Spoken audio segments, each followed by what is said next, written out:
at sinabi din ni Attorney Sal dito sa atin, we're not talking about the Supreme Court telling the ICC to send the President back home. Pero ang Korte Suprema daw, maaring mag-issue ng mandatory injunction to compel kayo po, mga government authorities natin to take legal and diplomatic steps.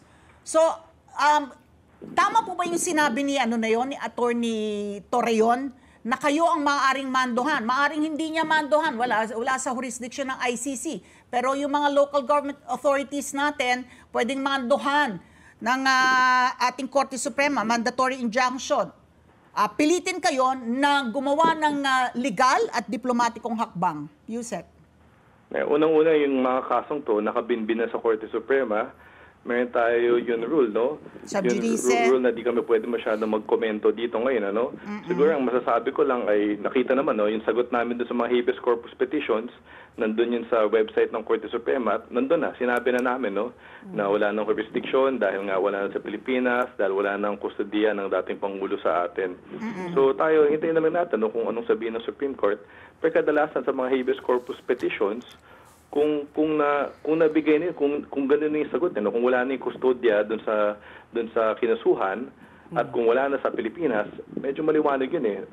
Kadalasan sa mga dating pangyayari, hindi na talaga gumana. Hindi na gumana yung habeas corpus petition. Pero may iba pa silang kasong final. Meron silang certiorari na unang-unang nila final na yun, pinapasagot kami doon. Itong linggo to, ihahain namin yung sagot natin. Tapos tinan lang natin kung ano maging kilos ng Korte Suprema. So Yusek, ito parang parang mutin academic sa kaso po ni former President Duterte, yung habeas corpus. Pero may mga haka-haka, may mga arrest warrants pa pong parating pa, Siyempre, mainit po talaga yung pangalan po ni Senator Bato de la Rosa at baka si dating PNP Chief General Abayalde. Moving forward, if this happens po, can the Supreme Court not allow, let's say, Senator Bato de la Rosa to be arrested by Interpol, to be brought to The Hague? Kung sakali po itong habeas corpus po ay ipanatili nila, i-pursue pa rin. Moving forward, so what will be the next step? Mahirapan ako sagutin yan dahil gumagalaw pa, speculative pa naman yung tanong nyo, kung madami kailangan mangyari bago kami tumugon dyan. Sa ngayon, tutugon pa lang kami sa Korte Suprema. Tapos huwag natin kalimutan, this is a case of first impression. So handa naman kami kung anong maging kilos ng Korte Suprema pagkatapos ng aming mga comment at pagkatapos ng mga maihain yung mga pleadings na kailangan ihain ng mga party. Tingnan natin kung anong magiging pasya ng Korte Suprema. Tapos kami, handa naman kami kumilos. Naulinigan ko po yung interview ninyo, Yusek, na sinasabi ninyo under Article 59 of the Rome Statute na yung inaresto po na tao ay dadalhin to promptly before a competent judicial authority in the custodial state. Ang sabi nyo nga, kayo yon, yung mga DOJ officials po yan. In fact, si Prosecutor General was there, hindi po ba? Yes.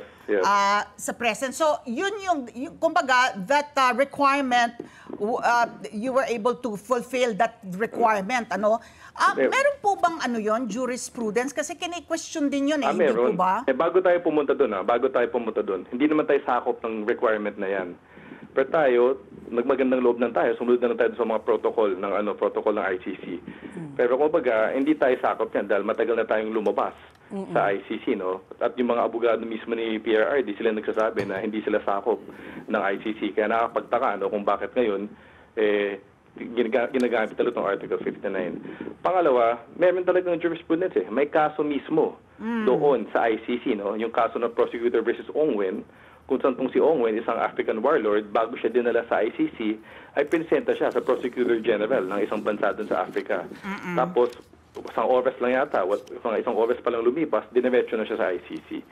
Yung ICC naman, doon sa kaso yun, sinabi nila na di naman sila stricto Basta kung ano yung mga patakaran ng bansa, yung custodial state, igagaling nila. As long as mapatunay ng custodial state yung tatlong bagay na nakalagay na sa Article 59. Sinabi ko naman, di ba, na dito naman sa Pilipinas, na yung mga fiscal, may mga pagkakataon sila din naman yung nagpapasya kung legal ang pagka-aresto sa isang tao. Kaya hindi bago to. Kaya yun lang, no, ulitin ko lang to, na dahil masyadong talagang paulit-ulit yung kabila.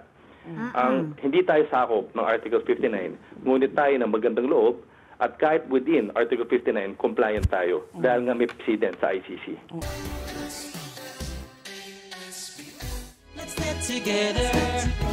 Sunday 25. Sunday 25.